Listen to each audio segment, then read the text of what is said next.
Hello, dear students and viewers. Welcome to once again online lectures on Mohsen Hamid's novel, Moth. Today we are going to discuss chapter 10, which is really very significant. And I shall be discussing this chapter with reference to the modern women. How do they behave in their life? For example, when they are unmarried and when they get married and when they become mom, and perhaps we will be able to trace out some of the reasons why such women mostly do feel it very much difficult to stay in a marriage relationship.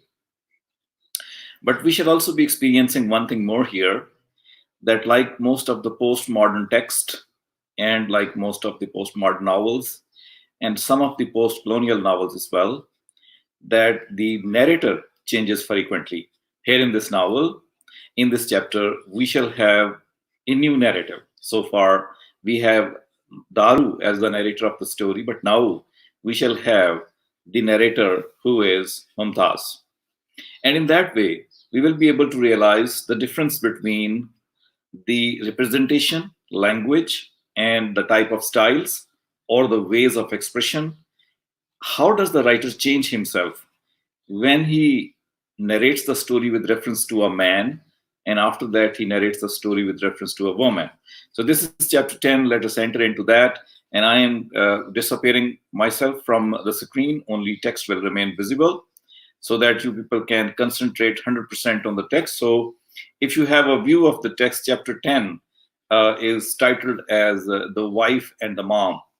Like many other chapters, it's a very long chapter. And as I already said, that is going to be described, going to be narrated by one woman who is the protagonist of the story, and that is Mumtaz. We have two introductions of Mumtaz. Mumtaz as the wife, Uzi's wife, and after that we have Mumtaz Kashmiri. When we say Mumtaz Kashmiri, at that time, we do not know Mumtaz as the wife of Uzi or the mom of Muazzam. We are more concerned to take her as the person, an independent person who is without marriage, without marital relationship, and only an independent person. And that is why the writer has started this now this chapter. The very first paragraph introduces herself as that I am Mumtaz Kashmiri. So it means that we are going to study in this chapter what Mumtaz Kashmiri was when she was an unmarried girl. So in that way, let us proceed and see how did she do at that time, or how she was brought up at that time when she was in USA, and what was the problem, what was the reason, what was the situation because of which she was marrying Uzi, and what were her expectations and how these expectations were turned down. And she became a person who would like to have her own will, but she was not allowed to have that. Probably this was the cause of the problem which occurred in her marriage, and she became, we can say, faithless to her husband and became a friend towards Daru, who was the friend of her own husband. So let us proceed and see what happens in these chapters, in this chapter 10 especially. For example, she says that she will be starting the story from New York when she was a student, and she was doing everything as she liked. She was the citizen of America at that time. She was studying there, and she was, in a very independent, open mood, and that is why she was liked by the people. Too much people liked her, and she attended parties. She went to different dates as well. She had a type of very free life which she was enjoying there. And this free life possibly attracted the desi guys, as the word has been used in second paragraph. Desi guys, the word is used here in the second line. That desi guy are the people, as are termed in USA also as ABCD, or that one can say American born Asians. We can say the people who are coming from Asia in order to get education, in order to improve their knowledge, in order to learn certain skills. And same was the case with Uzi, that he was present there in the university, in that institution where Mumtaz was also present. In one of the parties, Uzi addressed her and tried to catch her attention. And she also liked him, but wearing a very good dress according to her. He was wearing white shirt and black trousers. He was looking very cute as well, according to her. And when Uzi said hi at that time, Mumtaz didn't reply to him, though she liked him, but possibly she didn't like the conservative look, possibly which Uzi had at that time. She didn't like that because it directly opposed her own style of being not that conservative, very independent and free. And she thought Uzi to be the type of person who would be definitely conservative according to her eye, and that is why she didn't like him. In order to carry her relationship further with him, and that's why she didn't answer hi. But this hi, although was not answered, but later on it turned into a kind of very cordial relationship, and that's why I have here one passage which has been captioned by me. I will be reading this passage for you. It says that, so that how it all began. 9 months later, we were married. My fault, of course, because I should have known better. I should have known I wasn't the marrying sort even then, but I didn't. Besides, I was in love. No, this paragraph represents a very contrasting image of Mumtaz. On the one hand, she says that she was in love with Uzi, and that is why she liked him and she married after meeting for 9 months only. But then she says that it was her fault that she had married that person. She had known him more as compared to the 9 months time in which she could have known him. But she says that she didn't know him very well, and possibly she didn't know herself very well, because she says that she was not of the sort, but still she married. And the only reason which she's giving here is that she was in love. She's not letting us know here from her own words that it was the wealth of Uzi, it was the richness of Uzi that possibly attracted her. She's not saying this. It is, she says, love, because of which she married. But this is a common problem with the men and women of Pakistan, that as soon as they get married, the pre-marriage period for them is very attractive, and they would like to marry the people as soon as possible. And for this, they make a lot of struggle as well. And so many Sassis and Punus, Heers and Ranjas, Shiri and Farhads are created in that way. But as soon as the marriage is done, both of these people start thinking possibly they made a haste and did not think well, did not plan well, and married ultimately. And so very soon they realized that the marriage was a fault, that their marriage was a fault and they shouldn't have done so. So the same thing happened with Mumtaz. But at this moment, we shouldn't say that Mumtaz was a very bad woman and that's why she's saying all these things. No, let's go into the chapter, find out more details, and then possibly we will be able to say why she's saying that her marriage was a fault. So this can be the biggest question of the day as well. Why does Mumtaz think in these terms, that when she was in love with Uzi and she had married him and she was spending a good time with him, even then she says that her marriage was a fault. It was a fault of her. That's the question that we'll be trying to settle down throughout the chapter. So let's go down and find out more what possibly can be got from this chapter to understand how the marriage was a failure according to Mumtaz, according to the point of Mumtaz, how it was failure. For example, she found Uzi to be very magnificent, very gorgeous, very fantastic, very open-minded, very smart, very charming, very funny. All these are the qualities which possibly every woman would like to see in her lover or in her husband. And if that husband tries to show us love as well, at that time, the husband must be a man from heaven. But this thing doesn't convince Mumtaz. In the very next paragraph, she says, still, I shouldn't have married him. Now, the line which has been underlined, that is the major idea here in this passage as well, on this page as well, that she is saying, okay, whatever the good characteristics this man had, she should not have married him. What is the reason behind that? Why is she saying so when everything was good in him?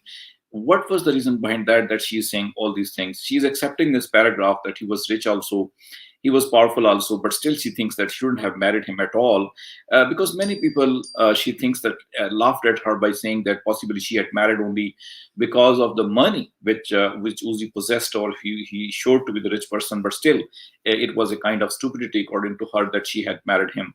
So again and again, we are getting the impression that Mumtaz is counting on her marriage to be a failure, a wrong, or we can say error of judgment, or we can also say that it didn't suit her at all, that she had married a wealthy Pakistani bachelor.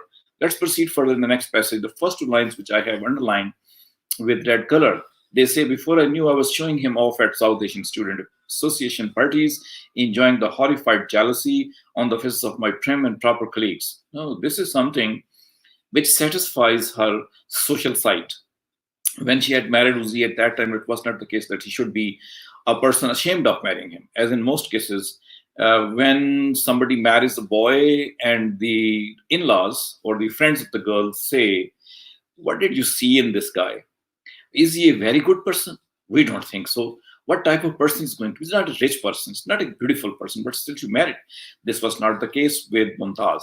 People felt rather jealous of her that she was able to secure such a husband for her, and she was introducing all around him. She was getting this type of satisfaction, and her parents were even very happy. For example, in the fifth line of this paragraph, she says that my friends adored him, my parents were thrilled. In that way, it goes to show that she should have been very happy. Well, because when people say your husband is very good, your wife is very good, one needs to be very happy. But it's not. It was not the case with Mumtaz.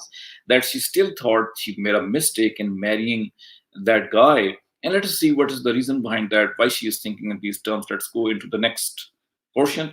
And here comes the kind of reason why her marriage was proving a type of burden on her, and what was the reason that she possibly in stupidity declared so much to her husband. For example, she says that for a while life was perfect. His parents brought us a beautiful one bedroom with a view of Washington Square Park. I had a fabulous, virtually non paying editorial job at a magazine starting up. Uzi was doing 60 hours a week of trust and estates for a big law firm and surprising loving it. So in that way, the life was very good because the parents of Uzi was quite rich enough, and they had given one home to that woman as well in Washington Square Park, very costly place indeed. And she was doing a job as well. And Uzi was also a full of job person. He was doing everything good. But what they did, they started to share their secrets. And that is something which every Pakistani man and women should also realize, that they should not share so much that ultimately they have to feel ashamed, they have to feel bad with this sharing with the husband or the wife. For example, here, the girl is telling us, Mumtaz is telling us that she was sharing everything with Uzi. She told him anything about the office mates, and she told him everything, whatever she had been having in her life. And she talked about the brothers and the moms, and the way her father used to, beat up his mom, and the mom didn't say any words at all. And the same way, some other characteristics of her brother who had died in pneumonia, she talks about him as well. And then she talks about her womanhood as well. What was the time and the year when she became a woman? She realized that she was a woman, and in that way, she shared everything with him. And in the same way, Uzi also told all the secrets. So in that way, they knew the secrets of each other as well. Perhaps this is the kind of thing which possibly weakens our image before the people when we share so much secrets with other people. But Mumtaz had been doing so, and possibly this became one of the causes that she was not feeling that good when she was out of the euphoria, out of the honeymoon period, out of the kind of expectations when she had, and the expectations broke. When she came out of that, at that time, she was not feeling good. So this could be possibly one of the reasons, but the reasons lie somewhere else as well. Let us go forward and find them out. For example, one of the reasons is here that when Mumtaz got pregnant and she had her first baby, Muazzam, at that time, it was a kind of difficult thing for her. She felt so much pain about that. She felt so much bad about that. And she wanted to drop this pregnancy because her aim of life was not to stay at home, to become a domestic wife and to give birth to the children. And after that, her spend all life with the children. It was not the kind of case with her. And that's why she was more and more upset when she thought that she was pregnant, and she wanted to drop this pregnancy. But Uzi stopped her. Many other people stopped her. Uzi was very happy at that time, and he tried to make that woman Mumtaz realize that it was the kind of happiness that with which the faces of the women should glow, because they are pregnant and they are going to follow the natural law, and they are going to become the moms, and that should be very hilarious and very glorious one. But this was not the case with Mumtaz, and that's why she felt too much upset, because with that she was unable to go on her job, and she was unable to go on her parties, and she was unable to feel herself independent, and she felt that she has been stuck between her love for the husband and love for the world and social life. And then she was going to become the mom as well, but she didn't feel anything like that. She felt more and more upset and distracted. And here we have some indication in this bracketed passage that labor hurt her like hell. I swore like a sailor. the entire time. When they gave me the baby, I thought of a farewell to arms because it did look like a skinned rabbit with a wrinkled old man's face. I asked if something was the matter with it, and they said it was perfectly healthy and a boy. So this is the place when the boy is born, and she's sharing with us. The writer is trying to tell her, especially, that she was hurt because of the pain she received at the time of birth of the baby, and she was thinking that she might die. In the same way as the nurse in the as the beloved of the hero of the novel, A Farewell to Arms by Ernest Hemingway, also died because of the pains of the birth, and she was remembering like that. So for her, the birth was a type of horror instead of a type of feeling of happiness, and she found and had the same kind of views about the child also, who appeared to her like a skinned rabbit and appeared like old man's face, but the people were telling her that they were quite okay. In that way, in this chapter we have found that Uzi and Mumtaz have become now three people. Now there are no more two people, so one more responsibility has landed on the part of Mumtaz, that she has to feel not only the responsibility of the man to take care of man, to comfort the man, but also she has to take care of that boy, the young baby which is born to her. And these are the kind of reasons possibly which she didn't want to do and she has to do, and that's why she feels so much dissatisfied with that. And let's proceed further and see what else she was feeling at that time when everything was going on in that way. Well, here this is the passage which suggests to us what kind of feeling she had about her baby. For example, it says, I started to get bored, and then I started to get frightened because when I looked at the little mass of flesh I had produced, I didn't feel anything. My son, my baby, my little Janu, my one and only, I felt nothing for him. No wonder, no joy, no happiness, nothing. My head was full of crazy silence, the kind that makes you think you are hearing whispers and wonder whether you are going insane. So this is the passage which makes Mumtaz a very much different, contrasting, and a type of cruel mom in our eyes when we see that when she looks at her baby, instead of calling her my son, my baby, my little Janu, and my only one, she doesn't feel anything like that. Instead, she takes it very normal and she feels no joy. No wonder. But this is something which goes to say that possibly Mumtaz was not the person designed by nature in such a way that she should be feeling like a mom. She doesn't feel like a mom. And the question arises whether she was a mom really or she was not. But it is the problem with all the modern women who are so much educated and who are brought up in such a way, in such a society, that they are not toned to become the moms. They're not made realize that ultimately they have to become the moms.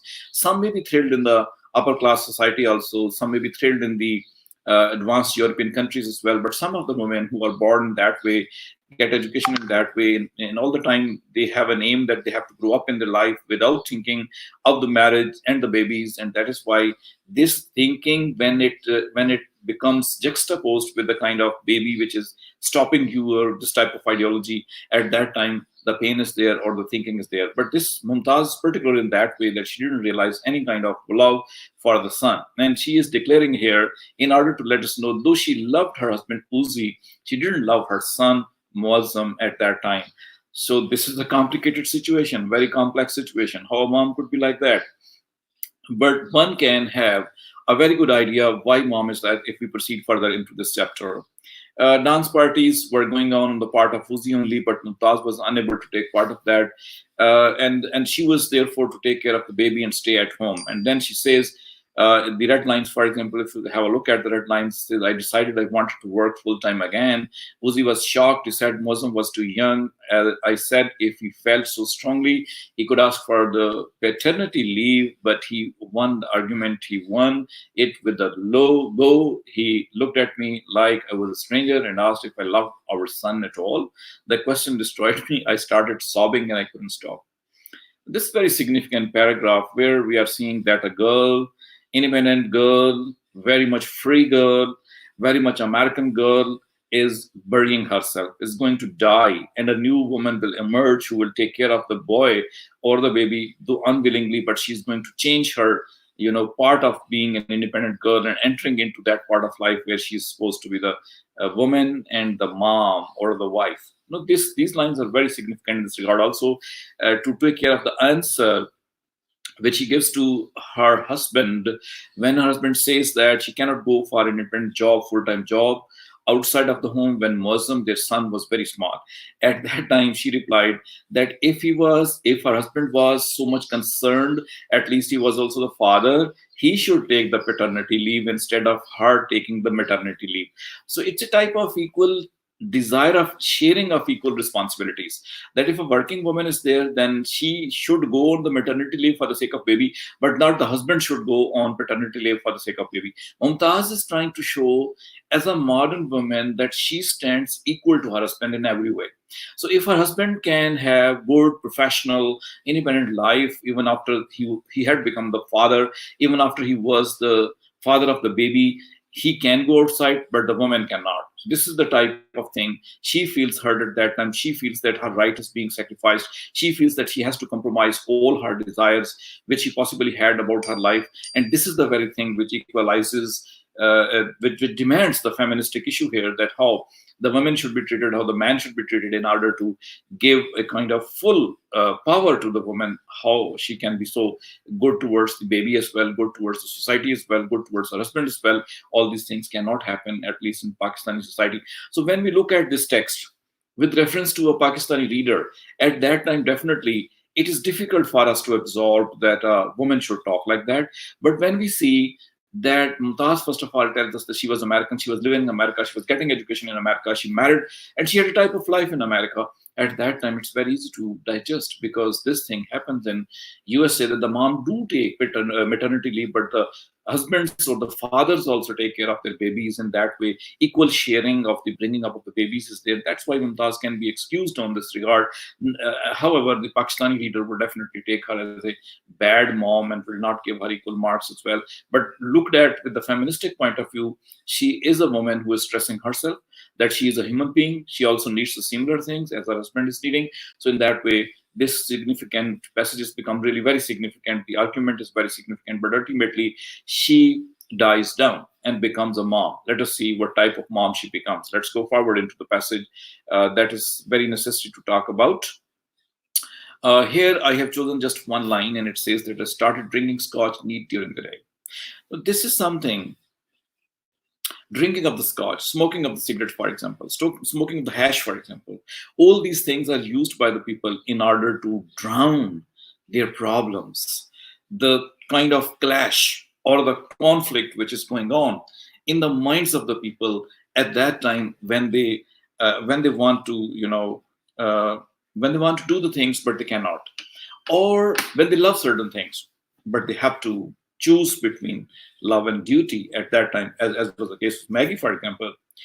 They try to drown it, sometime by worshipping the god extraordinarily, or by saying certain rosaries, or by drinking extraordinary type of drinks in order to subdue their desires. All these things go to point out that something wrong is going on in their minds, in their hearts, and they are unable to subdue that, burn that, and one day that thing grows up. That small plant of the conflict grows up and becomes a huge tree, and ultimately it gives the fruit. And that is why Mumtaz also is feeling the same thing. And we know very well, in the last 9 chapters, we have read that she started to take interest in Daru, and that was the reason. This was the problem, that she was not satisfied. She was not given any type of satisfaction. She was supposed to stay at home. She was supposed to compromise, reject everything which she had been developing for the early part of 20 years of life, but now she has to drown all that.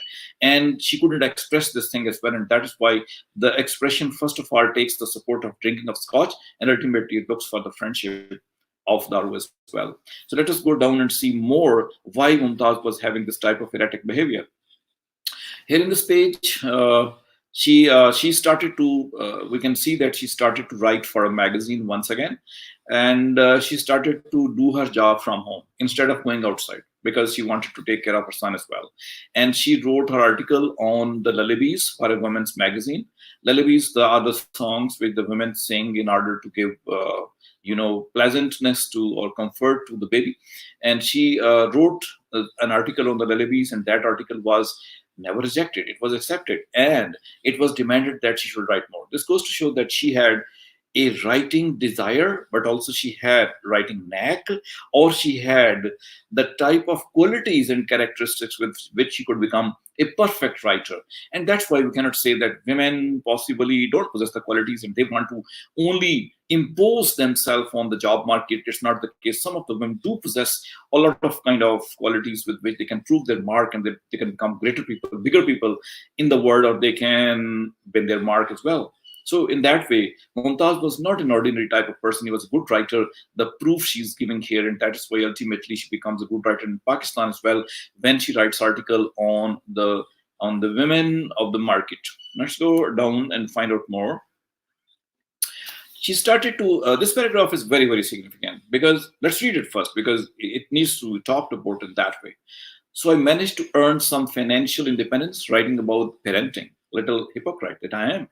It was satisfying in a strange way, and in a not so strange way too. The strange satisfaction came from what, at least being able to write about motherhood. Well, it helped me hide from myself, and the not so strange satisfaction came from learning that I was a good writer, feeling new muscle growing in my back, wing muscles, the kind of means you're learning to fly. And one more, a few more lines about that, that she feels a lot about the earning she was making, and these earnings are talked about in all these passages, which I'm trying to skip. But going back to the same passage, there are three, four reasons that writing of these articles made her feel very good. First of all, she felt that she can write. And secondly, she felt, and people, my students will agree with me that here, if I ask you people to write a page, and definitely death comes to all of us. Why should we write a page? Why should give response to the teacher? Why should we write just a single page, a few lines? That's the kind of case with us most of the time. But here, you can see that Mumtaz felt very happy at that time when she found that she can write and influence the people as well. And secondly, she found herself useful. Thirdly, she was able to express herself. Fourthly, she got some money out of that. And getting of earning of money, though maybe it very little, comes in your pocket. It makes you feel powerful, and that is why Mumtaz felt all these things. For example, she says in the same passage that strange satisfaction came from learning that I was a good writer, feeling new muscles growing in my back, wing muscles, the kind of that means you are learning to fly. So these are the things which can make a woman feel like that. So that was possible the reason that she wanted to write. She wanted to become a professional. She wanted to gain heights in the world of business, or she wanted to do great things in the world. Possibly there are many ways. As for example, it has been managed that she remains a mom also. She takes care of the baby as well. She stays at home, but still she writes online. The possibilities have become. So it means that in 21st century, it's possible for a woman to do work as well and run her family also, because it's not necessary that physically they may disappear from their baby. They can remain with them, but still they can work as well. So in 21st century, this novel becomes more appropriate as compared to the novel when it was written the start of just in the end of just 20th century. At that time, possibly it was not right, but it's kind of introduction to the Pakistani women who are growingly modern because of their education, because of their skills, and because of their need to work outside. All these things are being introduced by the writer, that this is going to be the environment in which Pakistani women, modern women, are going to develop. And that prototype of women is Mumtaz here, Mumtaz Kashmiri. Okay, let's proceed further and try to find out more how she lived all these things, and ultimately she started to feel good about all that, but still the desires were hidden, desires were in conflict, and mind was boiling most of the time. And ultimately she comes back to Lahore because Uzi was not that satisfied there. And as soon as she comes to Lahore, she finds out that Uzi's father is corrupt. Uzi's father has been involved into certain cases, and Uzi was trying to protect him. And for Mumtaz, it was something really very bad that her father-in-law should be this type of person. So from here, she was realizing that people are in Pakistan apparently showing themselves to be very pure, very pak, and very, elegant people, but inside they are doing all those wrong things. The things which are going on around us in the corona environment are the proof of that. Some people are becoming hoarders, some people are becoming thieves. And just recently I was watching TV and I found that some people are using robbery techniques and equity and theft in this corona type of problem we are in, what type of people we are. And Mumtaz was having a very bad impression about that. So from here, she thought that the corruption or social corruption, financial, political was possible in Pakistan. And perhaps people had this type of environment to do so. Let us see what influence she has taken out of that and how she's going to do all that. But you see, here is a line which says, "But I still wasn't ready to leave him." Remember the beginning lines when she said, "It was my mistake, it was my fault to marry that person." And now she says that still wasn't ready to leave him. It means that she's not that type of bad woman. She wants to remain in marriage with Uzi. She wants to remain the mom of this person, but still. There were things which were happening, which was forcing her to leave him, which were forcing her to go outside of the world, and that is why she says that I was not ready to leave him at that time. So this is the Mumtaz, real Mumtaz before us. But then, ventilation is required somewhere. This ventilation, if it doesn't come from the husband, if it doesn't come from the family, if it doesn't come from the environment, it comes from a very negative way. Let's see how.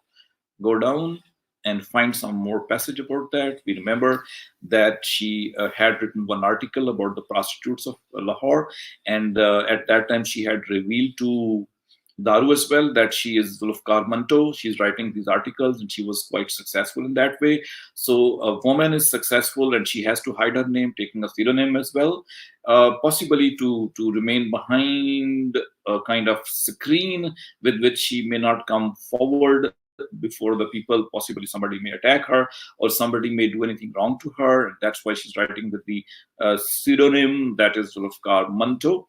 These things we have read already in the previous chapters. And now you see she is ultimately coming to the point because the reader definitely thought why she was like that. And here is the reason she explains. She says, when I met Tarish Kushizat, I didn't know whether I was going to sleep with him, but I knew I wanted to. He seemed the perfect partner for my first extramarital affair. He was smart and sexy, and since he was one of Uzi's best friend, I knew he would keep his mouth shut. So that's the kind of paragraph where extramarital affair. Now, this is something which should be debated upon. I have been reading the history of the English people, English kings and queens who, when married to someone, they had to live with that person. There was no kind of permission of the divorce, and they couldn't go separate their ways in social life. They had to stick together, even if the wife was very bad or the husband was very bad. So that is why from there the extramarital affairs started. People started to do these things in order to satisfy themselves in one way or the other. Same thing is happening with the independent woman like Mumtaz, that she was forced to stay in that relationship though she didn't want to, and she found refuge, though a negative refuge. She found kind of satisfaction in negative satisfaction, of course, but she found the satisfaction in having an extramarital affair with Daru. This is the same satisfaction which anyone could find in drinking wine, for example, in smoking, for example, in becoming, a type of restless person, for example. These things we do occasionally when we cannot do what we want to do. So the same thing when Mumtaz is hurt, she takes refuge, a negative refuge. I'm saying again and again. I'm not recommending this, but still, she was doing this thing because she was also suppressed in one way or the other. Now, here another thing should be talked about, that when we do not give solution to anyone, solution of the problem of a person, we try to say to keep quiet, do not talk there, talk here, that these things happen. At that time, the things come outside in a negative way and the people have to take care of these things. So this is what happened with Mumtaz as well, and she involved in the extramarital affair.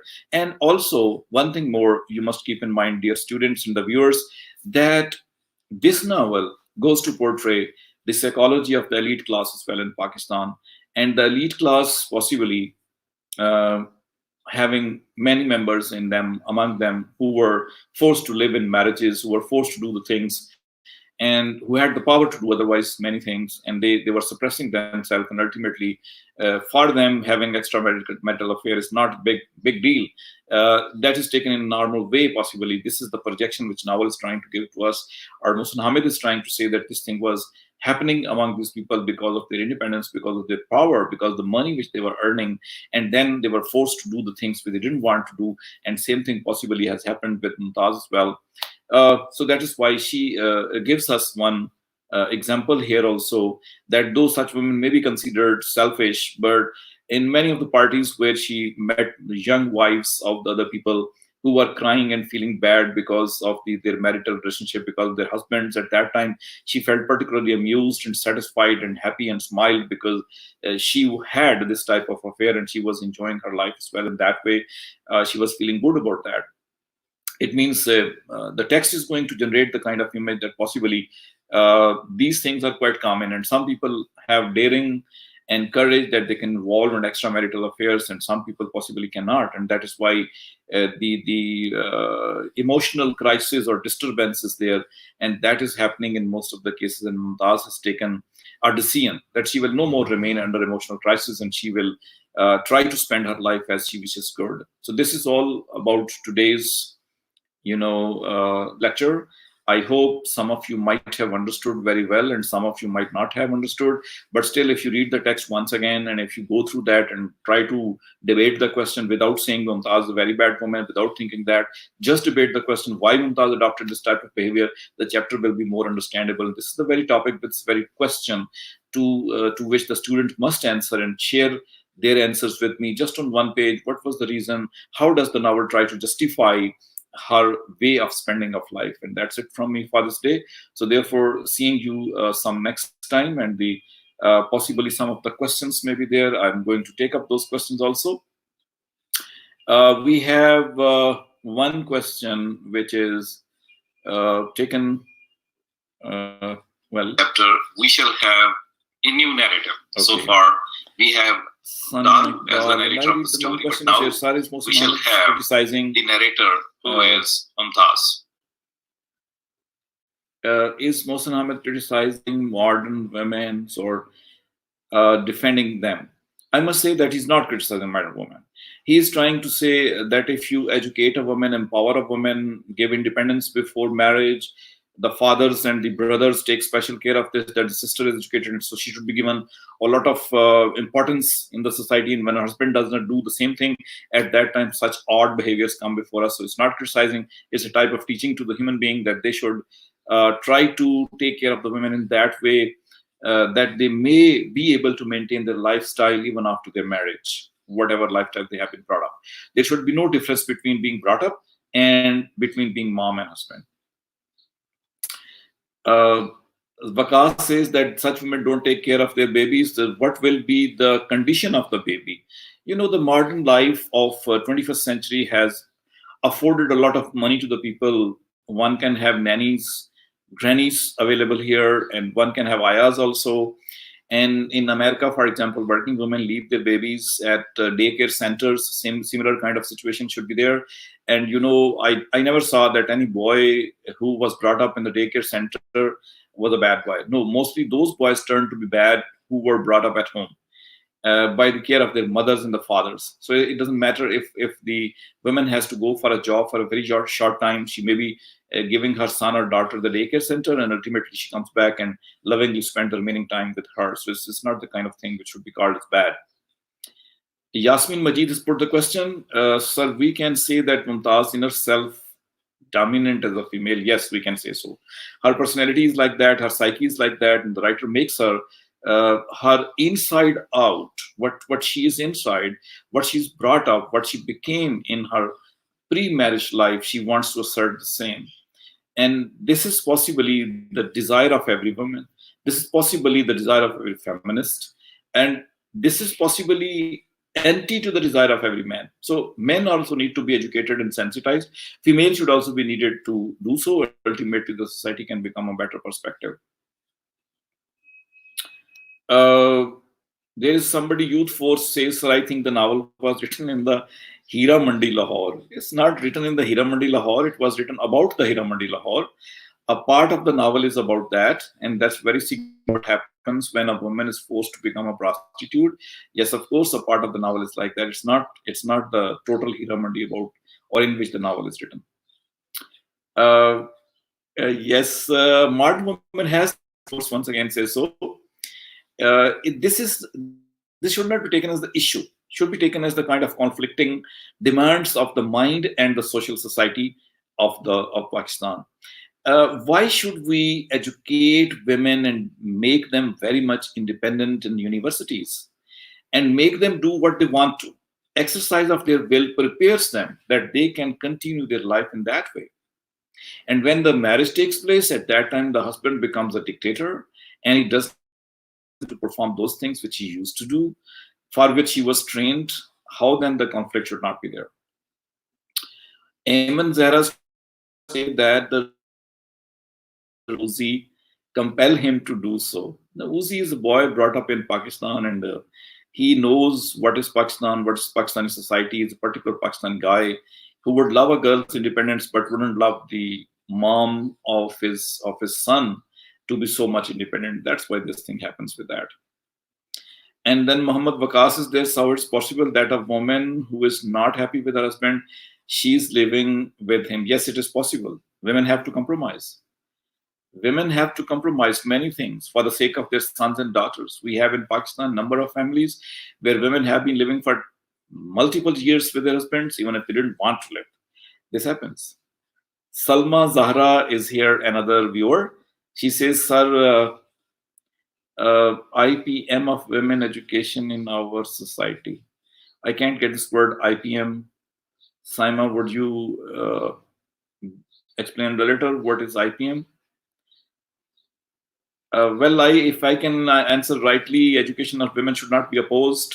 Rather, men should be sensitized, and the type of equality in education, job, and social responsibility should be given equally to the women as well. Okay, I don't think any more questions are there, and the time has come to yes, I have answered your question, Saima Zahra. Time here to say goodbye to you people. I expect from my students of Masters in English third semester who are studying with me Pakistani fiction to write a note just of one page to justify the claims of the writer, whatever he has done about the erratic behavior, as we would say, not erratic behavior, it's natural, that Mumtaz has tried to become once again Mumtaz Kashmiri instead of remaining Uzi's wife and Muazzam's mom. Okay, that's it from me for this day. Thank you very much, all of you, for watching all that.